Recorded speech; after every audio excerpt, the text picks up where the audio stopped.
잔잔한 재즈, 무대 위 마릴린 먼로. 이 목소리와 이 미소가 전쟁 무기였다면 믿으시겠습니까? 자, 오늘도 퀴즈 하나 드리겠습니다. 냉전 시대 미국 CIA가 실제로 운영했던 문화 무기는 무엇이었을까요? 맥도날드, 마블 히어로, 재즈 투어와 스타 위문 공연, NBA 드림팀. 힌트는요, 군인이 아니라 연예인을 보냈습니다. 1954년 한국전쟁 이후 주둔 중인 미군 기지. 먼지 나는 무대 위 금발 여성이 등장합니다. 사람들이 환호합니다. 멀로다. 그녀는 웃습니다. 짧은 스커트, 붉은 입술, 그리고 그 특유의 숨을 쉬듯 흐르는 목소리로 노래합니다. 다이먼즈 아 어걸즈 베스트 프렌드. 하지만 아무도 몰랐습니다. 그 무대 위에서 한 여배우의 웃음이 한 국가의 전략이자 체제의 상징으로 활용되고 있었다는 사실을. 음악이 된 무기 CIA의 문화전쟁.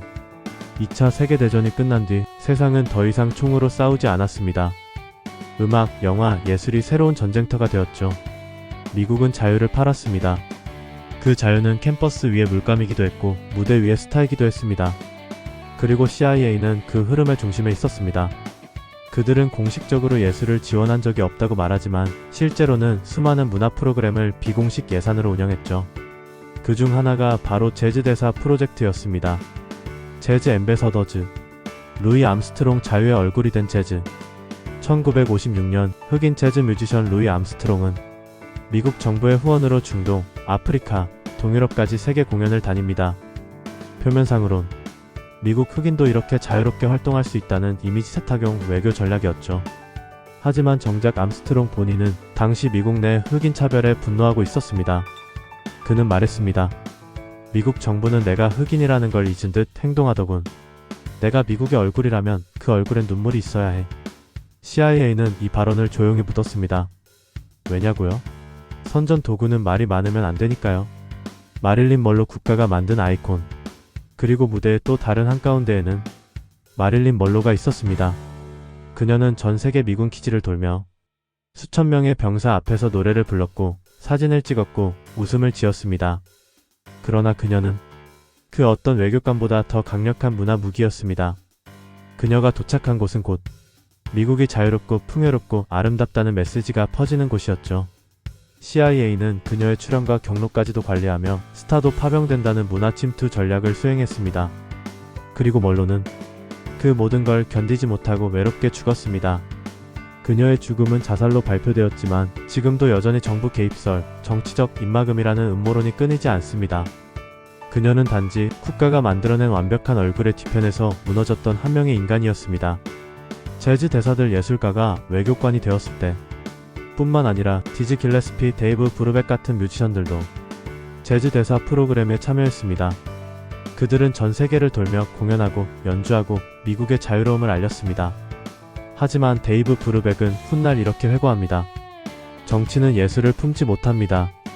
예술을 도구로 만든 순간 그건 이미 예술이 아닙니다. 그의 말처럼 그들이 연주한 그 아름다운 재즈마저 누군가의 시나리오에 의해 배치된 퍼포먼스였던 거죠. CIA는 문화교류라는 말 뒤에 엄청난 심리전을 숨기고 있었습니다. 1950년대부터 60년대 초반까지 단 10여 년 사이에 CIA가 비밀리에 후원한 공연, 전시회, 출판, 국제교류 행사는 2,000건이 넘습니다. 수많은 재즈 공연이 열렸고 예술 전시가 유럽 곳곳을 돌았으며 반공주의적 색채가 들어간 문학작품이 해외에 출판됐습니다. 그것도 작가나 예술가 자신은 모르는 사이에요. CIA는 직접 나서지 않았습니다. 대신 민간 재단이라는 가면을 썼습니다. 겉보기엔 문화후원재단, 예술진흥단체였지만 속엔 첩보국 예산이 흘러들고 있었습니다. 예를 들어 한 미술 전시가 유럽에서 개최됩니다. 언론은 말하죠. 미국은 이런 예술을 자유롭게 후원할 수 있다. 소련과는 다르다. 그러나 그 전시의 작품 선별, 공간 대여, 홍보, 평론가 섭외까지 모두 CIA가 손을 뗀 결과였습니다. 작품 하나하나가 미국식 자유라는 메시지를 상징적으로 설계한 전략물이었다는 겁니다. 예술가들은 열심히 연주했고 그림을 그렸고 글을 썼습니다.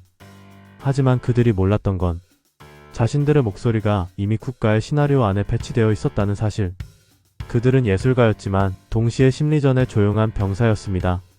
지금 우리가 보는 음악, 전 세계로 수출되는 스타, K-팝, 유튜브, 넷플릭스, 누가 만들었고 어떻게 퍼졌고 왜 이 시점에 떠오른 걸까? 그 흐름을 의심해보는 것만으로도 우리는 이미 관객이 아니라 행동하는 존재가 되는 겁니다. 시작할 때 문제에 대한 정답은 3번 재즈 투어와 스타 위문 공연입니다. 총을 들고 싸우지 않아도 음악과 미소만으로 전쟁을 이긴 나라. 그것이 냉전 시절 미국이 선택한 가장 세련된 무기였습니다. 예술은 자유롭지만 그 예술조차 누군가에겐 전략, 자산이 될 수 있습니다. 구독은 진심으로, 좋아요는 리듬에 맞춰 눌러주세요. 그게 오늘의 평화협정입니다. 다음 편 예고. 한때 세계에서 제일 부자였던 나라, 지금은 망한 나라 나우루 이야기. 작은 섬나라가 세계 1위 GDP가 되었다가 모두가 떠나버린 이유는 무엇일까요? 이번엔 돈이 만든 유령 국가로 가봅니다.